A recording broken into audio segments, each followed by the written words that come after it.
हम पढ़ रहे हैं कक्षा 9 के गणित विषय से चैप्टर नंबर 10, जिसका नाम है व्रत। तो सबसे पहले हम जानते हैं, हमने अपने आसपास ऐसी कई आकृतियां देखी हैं जो व्रत की आकार की होती हैं। तो वो कौन सी होती हैं? तो देखिए, सिक्का हमने देखा है, वो व्रत की शेप लिए हुए होता है। हमने साइकिल का पहिया देखा है, वो भी व्रत की शेप लिए हुए होता है। और सबसे बड़ी चीज़, हमने अपने घर में, हमने अपनी मम्मी, चाची, आंटी सबकी इनकी चूड़ियाँ देखी हैं, वो भी कैसी होती हैं? व्रत के आकार की होती हैं। तो अब क्या व्रत की परिभाषा यही हुई कि अगर हमसे कोई पूछे कि व्रत क्या होता है तो क्या हम बोलेंगे एक साइकिल का पहिया? नहीं, तो व्रत की अपनी एक परिभाषा होती है। वो क्या होती है देखते हैं कि देखिए, व्रत क्या होता है? व्रत एक सरल बंद वक्र होता है, अर्थात एक तल पर उन सभी बिंदुओं का समूह है जो तल के एक स्थिर बिंदु से एक स्थिर दूरी पर स्थित हो, तो वो क्या कहलाता है? व्रत कहलाता है। अब इस परिभाषा को समझिए, ये परिभाषा मैंने बता तो दी। देखिए, ये हमारा तल है, यहाँ पर ये एक स्थिर बिंदु से स्थिर दूरी पर, मान लीजिए ये दूरी एक स्थिर है, इस दूरी पर बिंदुओं का समूह है।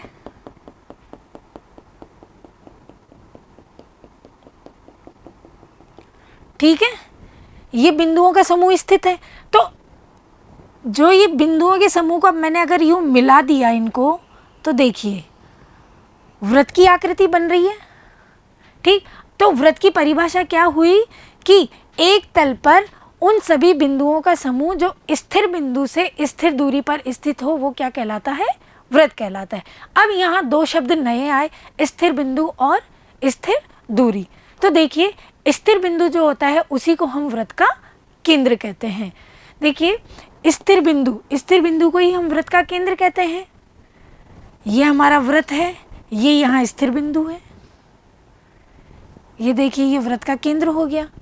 ठीक है, इसे अंग्रेजी वर्णमाला के अक्षरों से प्रदर्शित करते हैं। अब आता है स्थिर दूरी। तो स्थिर दूरी को ही हम त्रिज्या कहते हैं, या फिर इसकी अपनी एक परिभाषा भी होती है कि जो हमारा स्थिर बिंदु था, अर्थात व्रत का केंद्र, व्रत के केंद्र को व्रत के किसी भी बिंदु से, कहीं भी बिंदु ले लो, उसको मिलाने पर जो रेखाखंड हमको प्राप्त होता है वही क्या होती है? हमारी त्रिज्या होती है। त्रिज्या को भी हम अंग्रेजी वर्णमाला के अक्षरों से प्रदर्शित करते हैं, और त्रिज्या को हम अर्धव्यास भी कहते हैं। अब व्यास क्या होता है? व्यास होता है त्रिज्या का दुगना। अब त्रिज्या का दुगना क्या हम ऐसे ले सकते हैं कि भाई एक त्रिज्या ये ले ली, एक त्रिज्या ये ले ली, अभी ये क्या व्यास हो गया? नहीं, ये व्यास नहीं होता है। व्यास के बारे में इसकी परिभाषा हम आगे पढ़ेंगे। अभी हमें सिर्फ ये ध्यान रखना है कि त्रिज्या को हम क्या कहते हैं? अर्धव्यास भी कहते हैं। ठीक, अब देखते हैं आगे हम जीवा। तो देखिए, व्रत पर स्थित, ये व्रत पर स्थित किन्हीं दो बिंदुओं को मिलाने वाला रेखाखंड। अब कहीं पे भी ले लो, मैंने दो बिंदु यहाँ ले लिए, इनको मिलाने वाला रेखाखंड क्या कहलाता है? हमारा जीवा। चाहे मैं यहाँ से यहाँ ले लूँ, यूँ ले लूँ, यूँ ले लूँ, मतलब पूरे व्रत में, ठीक है, किन्हीं भी दो बिंदुओं को मिलाने पर जो रेखाखंड प्राप्त होता है वही हमारा क्या कहलाता है? जीवा कहलाता है। अब जीवा ये तो हमें समझ में आ गया कि दो बिंदुओं को मिलाने वाला रेखाखंड जीवा है। पर यदि क्या हो कि ये जो जीवा है ये व्रत के केंद्र से गुजर जाए, देखिए ये हमारा व्रत का केंद्र है, यहाँ से ये हमारी जीवा गुजर गई, तो इसको क्या बोलेंगे? तो इसका एक अपना एक नाम होता है, वो क्या होता है? व्यास। ठीक है, तो केंद्र से होकर जाने वाली जीवा वो ही क्या कहलाती है? हमारी व्यास कहलाती है। ठीक है, जीवा की परिभाषा तो ये थी कि व्रत के किन्हीं दो बिंदुओं को मिलाने वाला रेखाखंड जीवा है। अब व्रत क्या होता है? अनेक बिंदुओं का समूह होता है, तो कोई से भी दो बिंदुओं को मिला दिए। पर अब क्या हो कि वही जीवा केंद्र से होकर गुजर रही हो, तो उसका एक स्पेशल नाम हो गया, उसको हम कहते हैं व्यास। तो ठीक है, हमें व्यास की परिभाषा क्लियर हो गई। कि व्रत के केंद्र से होकर जाने वाली रेखाखंड क्या कहलाती है? व्यास कहलाती है। अब व्यास क्या होती है? ये सबसे बड़ी जीवा होती है। ये क्या होती है? सबसे बड़ी जीवा होती है। कैसे भी कर लो, देखिए ये जीवा है, इसके ऊपर ये जीवा बना, ये थोड़ी बड़ी हुई, ये फिर थोड़ी बड़ी हुई, ये थोड़ी बड़ी हुई, ये सबसे बड़ी हुई, फिर ये छोटी हुई, फिर ये इससे छोटी हुई, फिर ये इससे छोटी हुई, फिर ये इससे छोटी हुई। ठीक है, तो जो व्यास होता है वही हमारी सबसे बड़ी जीवा होती है। उसके बाद व्रत का व्यास जो होता है, ध्यान देना, ये जो व्रत का व्यास होता है ये व्रत को दो भागों में बांटता है। देखिए, एक भाग ये रहा और एक भाग इस तरीके से दो भागों में बांटता है। ठीक है, पहला पॉइंट क्लियर, ये क्लियर, ये भी क्लियर। अब आता है कि व्रत का व्यास त्रिज्या का 2 गुना होता है। तो देखिए, ये हमारा व्रत था। अब व्यास की परिभाषा क्या हुई? केंद्र से होकर जाने वाली जीवा, और केंद्र ये था, तो केंद्र से व्रत के किसी बिंदु को मिलाने वाला रेखाखंड ये हमारी त्रिज्या थी। यहां भी ये त्रिज्या, ठीक है, और यही रेखा क्या कहला रही थी? हमारी व्यास। तो देखिए, व्यास त्रिज्या का दुगना हो गया। और हमने जब त्रिज्या की परिभाषा पढ़ी थी तब मैंने कहा था कि त्रिज्या को हम अर्धव्यास भी कहते हैं। क्यों? क्योंकि त्रिज्या व्यास की आधी हो गई, दोनों एक दूसरे के विलोम हो गए। तो देखिए, व्यास त्रिज्या का दुगना होता है और त्रिज्या व्यास की आधी होती है, इसीलिए हम त्रिज्या को क्या कहते हैं? अर्धव्यास भी कहते हैं। अब तो क्लियर हो गया होगा कि वो पॉइंट वो लिखा हुआ था वहां पर। उसके बाद देखते हैं परिधि। परिधि क्या होती है? जो हमारा व्रत होता है उसकी संपूर्ण लंबाई। अब ये लंबाई कैसे ली जाए, कैसे नापेंगे इस लंबाई को? माना मैंने एक धागा लिया, उस धागे को यहाँ बांध कर इसके सहारे यूं ले लिया। ठीक है, अब इसकी लंबाई नाप ली। अभी मैं इस धागे को खोल के यूं देखूंगी, यूं खोल के, तो मैं कह सकती हूँ भी ये इस मेरे व्रत की लंबाई है। ठीक, तो परिधि क्या है? संपूर्ण व्रत की लंबाई। संपूर्ण व्रत की लंबाई। अच्छा, क्या हम हर बार क्या धागा रख के ही नापेंगे इसको? नहीं, इसका भी अपना एक सूत्र होता है कि व्रत की परिधि किस प्रकार मापी जाती है। जैसे वर्ग का परिमाप होता है, आयत का परिमाप होता है, वैसे ही व्रत का परिमाप होता है, जिसे हम क्या कहते हैं? व्रत की परिधि कहते हैं। ठीक है, तो संपूर्ण व्रत की लंबाई, या फिर मैं कहूँ व्रत के अनुदिश चली गई दूरी, वो ही क्या कहलाती है? व्रत की परिधि कहलाती है। ठीक, अगला देखिए, व्रत के भाग। यदि किसी तल में कोई व्रत स्थित है तो वह उस तल को कितने भागों में बांटता है? ठीक है, या व्रत के कितने भाग हुए? तो ये देखिए, यदि कोई व्रत एक तल में स्थित है तो वो इसे 3 भागों में बांटता है। कौन सा? एक तो व्रत के अंदर का भाग, एक अंदर व्रत के बाहर का भाग, और एक ये स्वयं व्रत। अब क्या इसको अंदर का और बाहर का भाग यही बोलेंगे? नहीं, हम इसको गणितीय रूप में इसको बोलते हैं अभियंतर। किसको बोलते हैं? जो व्रत के अंदर का भाग है। और व्रत क्या है? व्रत ये जो लाइन दिख रही है यही व्रत है। ठीक है, तो व्रत के अंदर के भाग को हम कहते हैं अभियंतर, व्रत के बाहरी भाग को कहते हैं बहिर्भाग, और जिस तल में व्रत स्थित है वो अपना। तो देखिए कि एक व्रत उस तल को जिस पर वह स्थित है उसमें उसे कितने भागों में बांटता है? 3 भागों में बांटता है। अंदर के भाग को अभियंतर, और व्रत जहाँ स्वयं है, और व्रत के बाहर का भाग बहिर्भाग। ठीक है, अब देखते हैं अगला। अगला है चाप। तो चाप क्या होता है ये समझना। यह हमारा व्रत, व्रत के दो बिंदु, ध्यान देना, मान लो व्रत पे कोई से भी दो बिंदु ले लिए, ऐसा कोई जरूरी नहीं है यही, इधर भी ले सकते हैं इधर भी ले सकते हैं। तो व्रत के दो बिंदुओं के बीच का, दो बिंदुओं के बीच का, तो ये वाला बीच का नहीं, सिर्फ ये वाला, अर्थात क्या हुई इसकी परिभाषा, व्रत के किन्हीं दो बिंदुओं के बीच का व्रत का ही भाग। और व्रत के लिए मैंने क्या कहा, जो ये लाइन है यही हमारा व्रत है, तो यही जो भाग है वही क्या कहलाता है, हमारा चाप कहलाता है। तो फिर से समझना इसकी परिभाषा कि दो बिंदुओं के बीच के व्रत के भाग को हम चाप कहते हैं।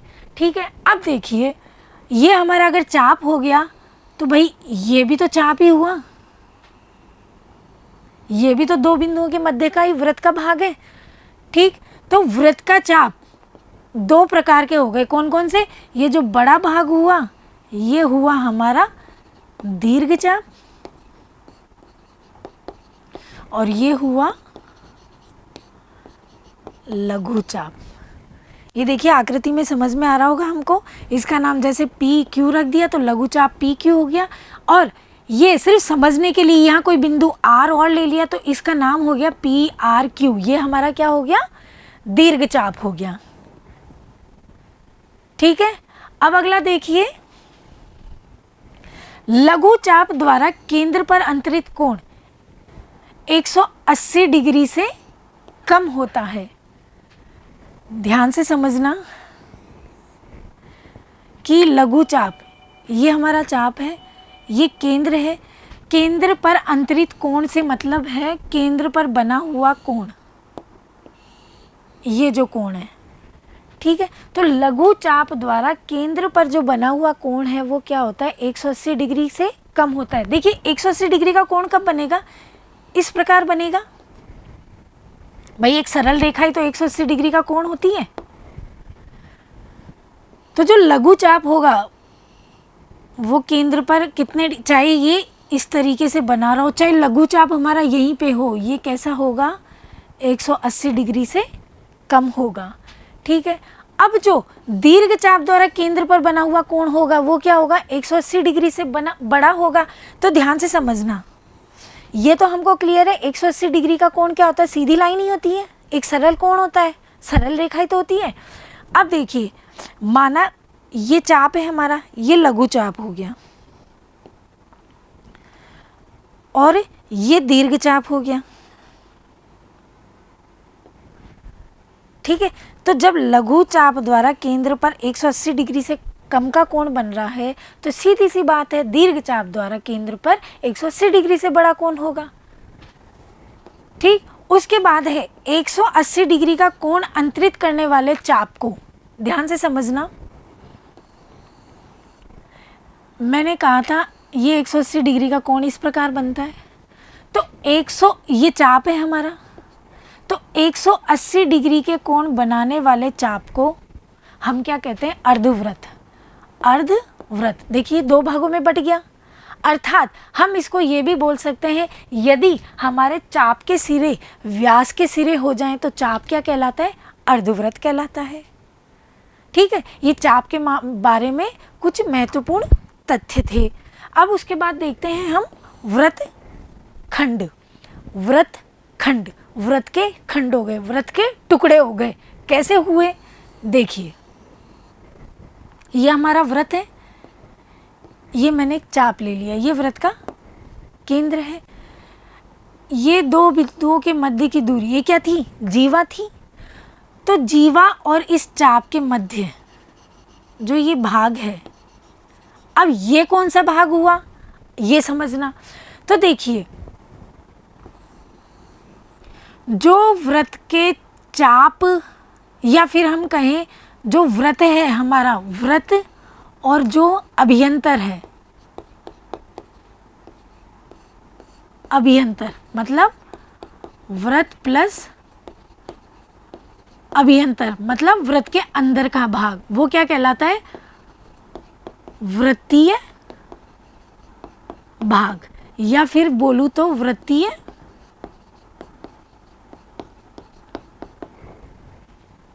क्षेत्र।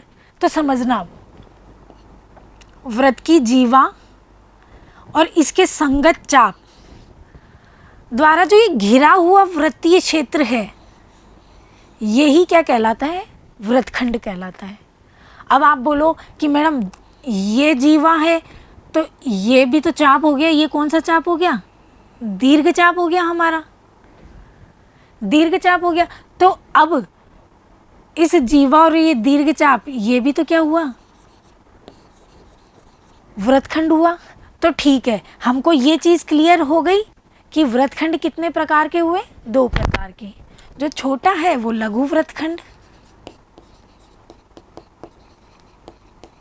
और जो बड़ा भाग है वो दीर्घ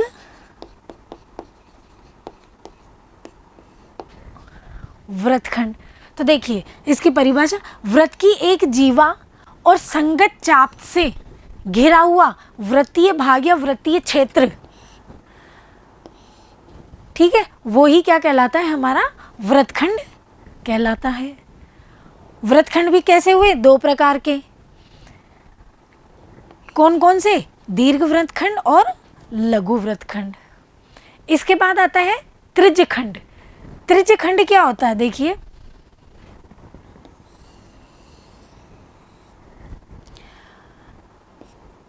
दो त्रिज्याओं, ये 2 त्रिज्याएं हैं और इनके जो संगत चाप है उसके मध्य का जो वृत्तीय भाग हुआ, ये वाला, ये हमारा क्या कहलाता है? त्रिज्यखंड। अब आकृति देखने से ही समझ में आ गया होगा कि देखिए यहाँ त्रिज्यखंड भी कितने हैं? 2 हैं। तो ये कौन सा हुआ? लघु त्रिज्यखंड। और ये हुआ हमारा दीर्घ त्रिज्यखंड। ठीक है, तो देखिए वृत्तीय क्षेत्र का वो भाग जो 2 त्रिज्याओं और संगत चाप से घिरकर बनता है, परिभाषा हम अपने आप से भी बना सकते हैं।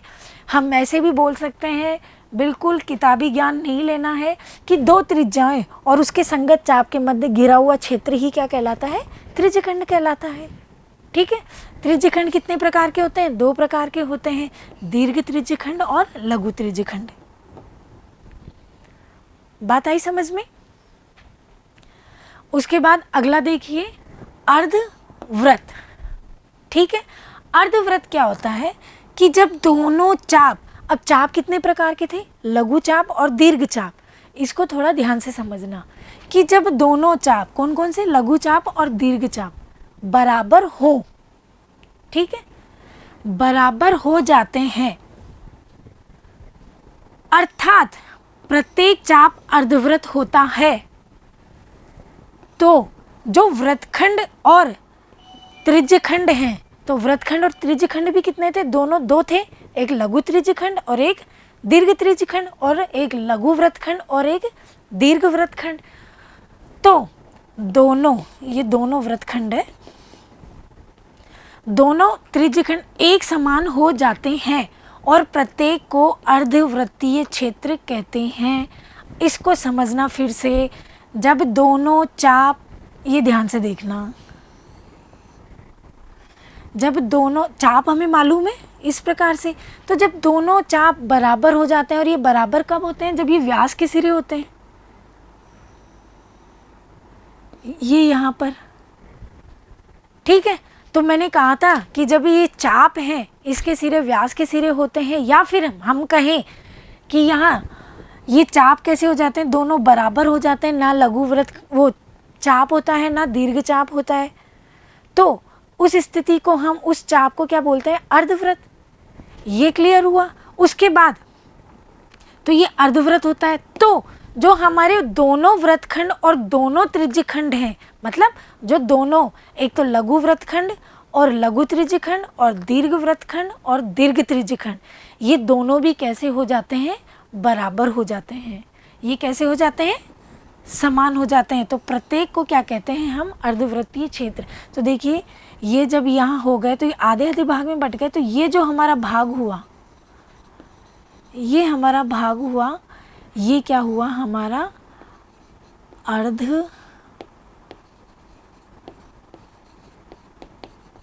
वृत्तीय